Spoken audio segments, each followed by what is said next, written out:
Assalamualaikum warahmatullahi wabarakatuh.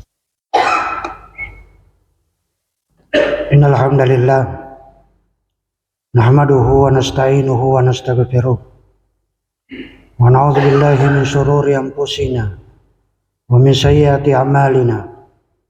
May yahdihillahu fala mudilla lahu wa may yudlil fala hadiya lahu. Asyhadu an la ilaha illallah wahdahu la syarika lahu wa asyhadu anna Muhammadan abduhu wa rasuluh. Ya ayyuhalladzina amanu taqullaha haqqa tuqatih wa la tamutunna illa wa antum muslimun. Ya ayyuhan nasu taqu rabbakumul ladzi khalaqakum min nafsin wahidah wa khalaqa minha zawjaha wa batha minhuma rijalan katsiran wa nisaa'a wattaqullaha alladzi tasaaluna bihi wal arham innallaha kana 'alaikum raqiba. Ya ayyuhalladzina amanu taqullaha wa qulu qawlan sadida yuslih lakum a'malakum wa yaghfir lakum dhunubakum wa may yuti'illaha wa rasulahu faqad faza fawzan 'azima. Fa inna asdaqal hadithi kitabullah wa khairal huda huda Muhammadin sallallahu alaihi wasallam wa syarrul umuri muhdatsatuha fa inna kulla muhdatsatin bid'ah wa kulla bid'atin dhalalah wa kulla dhalalatin finnar. Amma ba'd. Jamaah Jum'ah rahimani wa rahimakumullahu jami'an.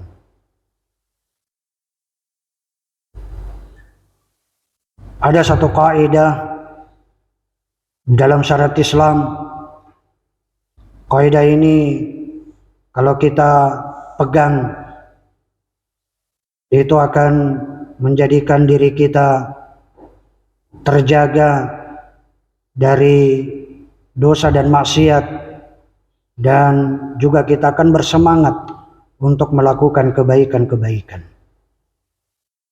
Kaidah itu adalah al-jaza min jinsil amal.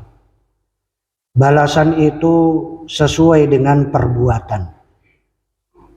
Jika perbuatan kebaikan yang kita lakukan, maka akan dibalas dengan kebaikan. Keburukan, kejahatan, kemungkaran yang kita lakukan pun juga akan dibalas dengan keburukan, dengan kemungkaran, kesyirikan dan sebagainya. Allah Subhanahu wa taala berfirman, jazaan wifaqa. Ini adalah jazaan wifaqa. Balasan itu akan diberikan sesuai dengan perbuatan-perbuatannya. Juga disebutkan dalam hadis dari Nabi sallallahu alaihi wasallam, man nafasa am mu'minin kurbatan min kurabid dunya nafasallahu anhu kurbatan yaumal qiyamah wa man yassara ala mu'sirin yassarallahu fid dunya wal akhirah wa man satara musliman satarahullahu fid dunya wal akhirah wallahu fi aunil abdi maka al abdu fi auni akhi. Nabi Shallallahu Alaihi Wasallam bersabda, man nafasa am mu'minin, siapa yang mengeluarkan dari kesulitan. Karena nafasa itu artinya dalam bahasa Arab memberi kesempatan dia bernapas. Artinya apa? Dia mengeluarkan dia dari kesulitan, dari kesusahannya. Dari seorang mukmin, maka apa? Allah Subhanahu wa taala akan membalas dengan apa? Nafasallahu anhu kurbatan yaumal qiyamah. Allah akan hilangkan, Allah akan berikan dia menghilangkan kesusahan dia nanti pada hari kiamat. Jemaah sekalian rahimani wa rahimakumullah jami'an. Kenapa Nabi sallallahu alaihi wasallam tidak menyebutkan nafasallahu anhu kurbatan min kurabid dunia? Kenapa Nabi SAW tidak menyebutkan Allah akan hilangkan kesusahan-kesusahan dia di dunia? Kenapa Nabi SAW menyebutkan yaumal qiyamah? Karena ingat, kesusahan di dunia itu masih ringan. Yang pertama, kesusahan di dunia itu masih ringan. Yang kedua, kesusahan di dunia itu orang masih bisa bersabar dengannya. Kemudian kesusahan di dunia itu masih ada meminta bantuan kepada orang lain. Berbeda dengan ketika kesusahan, barang siapa yang memberikan menghilangkan kesusahan dari seorang mukmin di dunia, maka Allah Subhanahu wa taala akan menghilangkan kesusahan dia pada hari kiamat. Itu kenapa? Karena pada hari kiamat itu adalah kesusahan-kesusahan di hari kiamat itu adalah sangat berat, sangat susah. Maka apa? Kita tidak ada bantuan, tidak ada yang bisa memberikan bantuan kita pada hari kiamat kecuali hanya Allah Subhanahu wa taala. Makanya Nabi SAW menyebutkan Allah akan menghilangkan kesusahan dia pada hari kiamat. Di mana nanti hari kiamat kita lihat matahari didekatkan di kepala kita sejarah 1 mil. Tidak ada yang bisa menyelamatkan kita kecuali amal perbuatan yang kita lakukan di dunia. Dan yang kedua, kecuali juga adalah karunia dari Allah Subhanahu wa taala. Rahmat, kasih sayang Allah Subhanahu wa taala kepada kita. Itu yang bisa menyelamatkan kita pada hari kiamat. Makanya balasan itu akan diberikan oleh Allah Subhanahu wa taala. Sebenarnya hadis itu tidak hanya menunjukkan balasan di yaumul akhir, tetapi di dunia pun juga pasti Allah akan membalasnya. Perlu diingat bahwa balasan dari Allah Subhanahu wa taala itu adalah apa? Adalah di dunia dan di akhirat. Di dunia dan di akhirat. Dan balasan dari Allah ada yang cash, ada yang langsung Allah Subhanahu wa taala balas, ada yang Allah tunda, dan Allah nanti ada juga yang balasan dari Allah akan berikan nanti pada hari kiamat. Ini adalah apa? Balasan itu tentunya sesuai dengan perbuatan. Kalau kita melakukan kebaikan-kebaikan, Allah akan balas kebaikan-kebaikan di dunia. Tergantung persangkaan hambaku. Kalau hambaku bersangka baik, maka apa? Allah pun juga akan memberikan kebaikan kepadanya. Tapi kalau dia bersangka buruk kepadaku, maka aku pun juga akan memberikan keburukan kepadanya. Jamaah sekalian rahimani wa rahimakumullah jami'an. Yang kedua, diantaranya juga adalah mayyassara la mu'sirin. Barang siapa yang memberikan kemudahan kepada orang-orang yang kesulitan, memberikan kemudahan kepada orang yang kesulitan, maka Allah Subhanahu wa taala akan memudahkan dia urusannya nanti di dunia dan di akhirat. Jamaah sekalian, orang yang membantu orang yang kesusahan, membantu orang yang fakir, membantu orang yang miskin, membantu orang-orang yang memiliki hutang, membantu orang-orang yang berjihad di jalan Allah Subhanahu wa taala, maka semuanya itu Allah akan bantu dia di dunia dan di akhirat. Allah akan balas di dunia dan di akhirat. Ini adalah apa? Karena Allah Subhanahu wa taala akan memberikan balasan yang besar tentunya bagi mereka yang berbuat baik kepada sesama. Kenapa? Karena berbuat baik kepada Allah Subhanahu wa taala itu jelas Allah akan memberikan pahala. Tapi berbuat baik kepada manusia, maka Allah Subhanahu wa taala akan memberikan kebaikan, balasan kebaikan itu yang lebih. Bukan hanya kenapa? Karena dia berbuat baik kepada dirinya dan Allah, dan juga berbuat baik kepada dirinya dan kepada orang lain. Maka termasuk di dalamnya adalah membebaskan hutang. Bantuan itu bisa berarti membebaskan hutang seseorang, itu Allah akan hilangkan kesusahan dia, Allah akan mudahkan nanti dia pada hari kiamat. Atau paling tidak separuh hutangnya kemudian dilunasi, atau kemudian menunda, memberikan menunda agar hutangnya dibayar kemudian hari, maka penundaan itu adalah terhitung sedekah. Wa man satara musliman, yang ketiga adalah barang siapa yang menutupi aib seorang muslim, maka satarahullahu yaumal qiyamah. Jamaah sekalian, hendaknya lisan kita jaga. Lisan kita jaga, jangan sampai dengan lisan kita ini dengan gampang mengumbar aib-aib saudaranya muslim. Itu jangan sampai. Kenapa? Karena lisan-lisan ini akan dimintai pertanggungjawaban oleh Allah Subhanahu wa taala.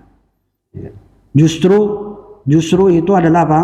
Allah Subhanahu wa taala diperintahkan supaya kita menutup aib-aib. Jangan kita umbar aib-aib kita sendiri kepada orang lain atau mengumbar aib orang lain kepada orang lain. Maka ini juga adalah apa? Karena Allah, barang siapa yang membuka aib saudaranya, maka Allah akan buka aibnya nanti pada hari kiamat. Allah akan balas baginya adalah di yaumul akhir. Ini kita katakan aib bagi orang yang adapun bagi mereka yang membuka aib itu adalah karena kesesatan yang ada padanya atau kesalahan yang ada padanya. Itu pun juga punya kaidah, itu pun juga punya aturan, tidak langsung dipublish di depan orang banyak, tetapi adalah dengan cara adalah menasihati dengan empat mata, atau kemudian kalau itu adalah dengan cara membuka, ya kita katakan menutup aib-aibnya, termasuk aib-aib yang ada pada kita itu hendaknya kita sembunyikan.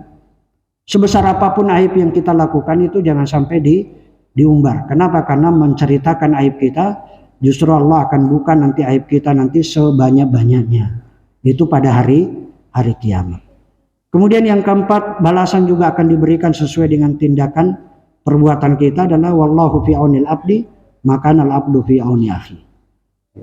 Allah akan membantu seseorang selama seseorang itu membantu saudaranya yang lain.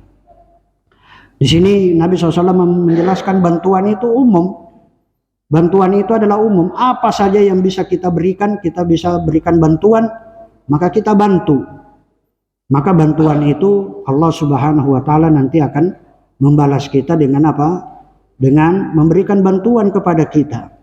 Memudahkan urusan orang lain, ya kan? Yang dia punya kekuasaan untuk memudahkan urusan orang lain. Maka apa? Nanti Allah Subhanahu wa taala akan mudahkan baginya urusan dia pada hari kiamat.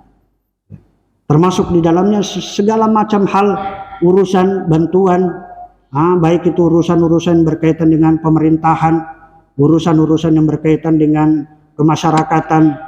Maka memberikan kemudahan-kemudahan itu, maka Allah Subhanahu wa taala pun juga akan nanti memberikan kemudahan dia pada hari kiamat. Siapapun yang memberikan bantuan kepada saudaranya, maka Allah pasti akan membantu saudaranya. Termasuk juga di dalamnya jemaah sekalian adalah apa? Dalam hal bahwa Allah akan membalas setiap perbuatan yang kita lakukan, baik itu kebaikan maupun kejelekan. Kalau kebaikan yang kita lakukan Allah balas dengan kebaikan. Misalnya berdoa yang kita lakukan pasti Allah akan mengijabahi doa kita. Itu pasti. Allah akan mengijabahi doa kita. Itulah balasan bagi Allah Subhanahu wa taala. Dan diantara doa-doa itu banyak sekali keajaiban-keajaiban. Boleh jadi di dunia mustahil, tapi di sisi Allah Subhanahu wa taala itu tidak mustahil. Contohnya Nabi SAW berdoa ketika perang Badar. Pasukan Nabi SAW hanya 300, pasukan musyrikin hanya adalah 1000 orang. Tapi dengan doanya Nabi SAW, Allah turunkan anni mumiddukum bi alfi minal malaikati murdifin. Aku beri bantuan bala tentara, menambah bantuan bala tentara malaikat 1000 orang yang turun ke langit, yang turun dari langit untuk berturut-turut membantu Nabi SAW dalam perang Badar. Kita katakan Nabi Ayub kena penyakit secara medis di dunia tidak mungkin bisa disembuhkan. Bertahun-tahun, belasan tahun beliau mengalami penyakit. Sampai kemudian keluarganya, temannya, sahabat, bahkan umatnya itu meninggalkan beliau. Tapi karena doa Nabi Ayub, anni masaniyad dur wa anta arhamur rahimin. Ya Allah, sesungguhnya aku kena penyakit. Kena satu penyakit dan Engkau adalah Maha Pengasih dari Maha Penyayang. Berdoa terus sampai kemudian Allah Subhanahu wa taala mengabulkan doanya. Demikian juga kita katakan Nabi Yunus. Ya, Allah balas langsung di dunia. Nabi Yunus selalu berdoa terus menerus ketika dia berada di dalam perut ikan. Ya. Padahal kita ketahui bahwa di perut ikan itu ada 3 kegelapan. Kegelapan dalam perut ikan, kegelapan malam, dan sudah kegelapan samudra. Itu ada 3 kegelapan. Seandainya Nabi Yunus tidak pernah berdoa kepada Allah, la ilaha illallah subhanaka inni kuntu minadz zalimin. Kemudian apa? Dia terus-menerus berdoa sehingga keajaiban itu keluar, dia dikeluarkan dari perut ikan, kemudian dia selamat. Ini adalah apa? Ini menunjukkan bagaimana doa itu adalah merupakan keajaiban. Demikian juga dengan sodako. Sodako yang kita keluarkan pun juga Allah pasti balas. Balas di dunia. Di dunia pasti Allah akan membalasnya. Bahkan Allah akan mengganti berlipat-lipat. Dan jangan Anda mengira bahwa sodako yang kita keluarkan itu akan berkurang harta kita sedikit pun, tidak. Justru dengan memperbanyak sodako itu adalah menambah pahala di sisi Allah Subhanahu wa taala, dan Allah pasti akan mengganti berapapun biaya sedekah yang kita keluarkan. Misalnya di hari-hari ini, bagi mereka yang berkurban hari ini, yang berkurban mulai dari sejak yang berlebaran hari Rabu, hari Kamis, sekarang hari Jumat, hari ketiga, hari kedua tasyrik bagi yang hari Rabu, dan hari pertama tasyrik bagi yang hari Kamis. Bagi yang mereka berkurban, Allah Subhanahu wa taala menurunkan 2 malaikat ke langit dunia. Allah turunkan malaikat di dunia, yang satu malaikat mendoakan Allahumma ati mumfikan khalafa. Ya Allah, berikanlah ganti bagi mereka-mereka yang berinfak hari ini, yang bersedekah, yang berkurban. Ya Allah, gantikanlah. Dan doanya malaikat ini adalah termasuk mustajabah. Yang satu malaikat berkata Allahumma ati mumsikan talafa. Ya Allah, binasakanlah bagi mereka-mereka yang pelit, tidak mau berinfak, tidak mau bersedekah. Artinya dia punya harta tetapi tidak ingin kemudian dia bersedekah dengan itu. Kenapa? Karena malaikat satunya akan mengatakan Allahumma mumsikan talafa. Ya Allah, binasakanlah bagi mereka-mereka yang menahan hartanya hari ini. Maka itu balasan yang Allah Subhanahu wa taala berikan langsung. Jadi Allah akan langsung, boleh jadi mungkin tahun depan kita akan berkurban terus menerus, mungkin setiap tahun kita akan berkurban dengan mudah. Tidak ada kesulitan-kesulitan yang kita hadapi, karena itu adalah dari Allah Subhanahu wa taala. Wallahu taala a'lam. Aqulu qouli hadza astaghfirullah li wa lakum wa li sairil mu'minin innahu wal ghafurur rahim.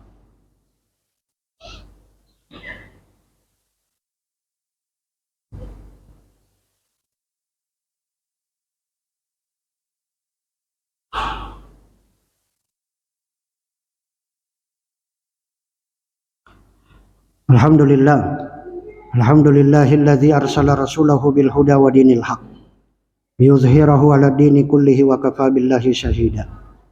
Asyhadu an la ilaha illallah wahdahu la syarikalah wa asyhadu anna Muhammadan abduhu wa rasuluh. Ya ayyuhalladzina amanu taqullaha haqqa tuqatih wa la tamutunna illa wa antum muslimun. Jamaah sekalian rahimani wa rahimakumullah jami'an. Pada khutbah yang kedua ini pun juga kejelekan-kejelekan, keburukan yang kita lakukan juga Allah Subhanahu wa taala pasti akan membalas. Akan membalas di dunia. Kalaupun di dunia tidak dibalas, tapi ingat di akhirat pasti akan dibalas. Pasti akan dibalas. Itu tidak di dunia, nanti di akhirat. Kita lihat di padang mahsyar sebagaimana yang kita sebutkan tadi, bahwa matahari didekatkan sejarah 1 mil. Itu adalah bergantung amal-amal kebaikan dan keburukan yang kita lakukan. Nabi SAW menyebutkan ada orang yang artinya keringatnya itu adalah sesuai dengan amal perbuatannya. Semakin banyak amal perbuatannya, maka keringat itu akan semakin pendek.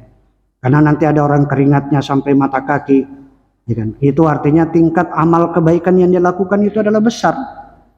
Ada orang yang keringatnya sampai lutut, ada orang yang keringatnya sampai kemaluannya, ada yang keringat sampai dadanya, bahkan ada yang berkeringat sampai Nabi SAW mengisyaratkan kepada mulutnya. Bahkan ada orang yang tenggelam. Ada orang yang tenggelam. Ini adalah apa? Menunjukkan bahwa tingkat amal yang dia lakukan. Kita tidak bisa membayangkan. Tidak bisa membayangkan betapa dahsyatnya kengerian itu nanti pada hari kiamat. Belum lagi nanti itu baru siksaan karena siksaan kita itu ada mengalami 4 macam siksaan. Siksaan di dunia, kita akan mendapatkan siksaan di dunia, tapi siksaan di dunia itu adalah tidak seberat nanti di kemudian hari. Nanti ada siksaan nanti di alam kubur. Ada siksaan di alam kubur. Nah, contohnya seperti Nabi SAW menyebutkan la yu'adzaban innahuma la yu'adzaban. Ada 2 orang yang sedang disiksa di alam kuburnya. Dan keduanya disiksa bukan karena dosa-dosa besar. Apa yang dia lakukan adalah kencing di dunia tidak cebok, kemudian dia suka namimah, mengadu domba. Itu nanti di alam kubur dia akan disiksa. Ini adalah apa? Ini tentunya balasan, dan siksaan di alam kubur itu lebih dahsyat ketimbang siksaan yang ada di dunia. Belum lagi nanti ada siksaan ketika dikumpulkan di padang mahsyar. Di padang mahsyar itu pun juga adalah siksaan yang berat. Itu baru di padang mahsyar. Belum nanti dia melewati diberikan catatan amalnya. Kalau dia keburukan di amal catatan yang kiri, atau diberikan dari catatan amalnya di belakangnya. Karena kalau diberikan catatan amal dari punggung, dari belakang, itu menunjukkan kejelekan, menunjukkan keburukan, catatannya itu buruk. Demikian juga nanti ketika melewati timbangan pun juga akan ditimbang pada hari kiamat amal-amalnya. Belum lagi nanti dia melewati sirat, melewati jembatan. Kalau kita melewati jembatan dia bisa selamat, maka insya Allah dia akan selamat kepada ujian selanjutnya. Tapi kalau dia gagal melewati jembatan, maka dia akan langsung masuk ke dalam api neraka. Maka ini adalah tentunya di neraka itu adalah puncak dari segala siksaan. Kenapa? Karena orang di neraka akan mengalami penyiksaan, itu adalah roh dan jasad. Bukan hanya jasadnya saja, tapi rohnya juga. Makanya nanti manusia di neraka itu dilipat gandakan badannya. Nah, badannya itu dilipat gandakan. Mungkin kita di dunia berat mungkin ada yang tinggi badan, dengan berat kita masih di dunia, tapi di neraka telinga saja, jarak antara telinga itu sebesar langit dan bumi. Itu baru telinganya. Nah, itu baru telinganya adalah sebesar langit dan bumi sebagaimana disebutkan dalam hadis. Bagaimana dengan tubuhnya? Bagaimana dengan tangannya? Itu akan dibesarkan nanti pada hari kiamat. Demikian juga bagi mereka yang mendapatkan sorga, akan dilebihkan juga badannya, tubuhnya. Tubuhnya kita masuk sorga itu sebagaimana tubuhnya Nabi Adam. Nah, tingginya adalah 60 dhira', 60 hasta. Ini pun juga adalah itu penduduk sorga. Wallahu ta'ala a'lam. Innallaha wa malaikatahu yusholluna 'alan nabi. Ya ayyuhalladzina amanu shallu 'alaihi wa sallimu taslima. Allahumma shalli 'ala Muhammad wa 'ala ali Muhammad. Kama shallaita 'ala Ibrahim wa 'ala ali Ibrahim. Wa barik 'ala Muhammad wa 'ala ali Muhammad. Kama barakta 'ala Ibrahim fil 'alamin innaka Hamidum Majid. Allahumma ighfir lil mu'minina wal mu'minat wal muslimina wal muslimat al ahya'i minhum wal amwat innaka samiun qaribun mujibud da'wat. Rabbana zalamna anfusana wa illam taghfir lana wa tarhamna lanakunanna minal khasirin. Rabbana hab lana min azwajina wa dhurriyyatina qurrata a'yun waj'alna lil muttaqina imama. Rabbana ighfir lana wa li ikhwanina alladhina sabaquna bil iman wa la taj'al fi qulubina ghillan lil ladzina amanu Rabbana innaka raufur rahim. Rabbana la tuzigh qulubana ba'da idh hadaitana wa hab lana min ladunka rahmah innaka antal wahhab. Rabbana atina fid dunya hasanah wa fil akhirati hasanah wa qina adzabannar wa qina adzabannar wa qina adzabannar. Aqimus shalah.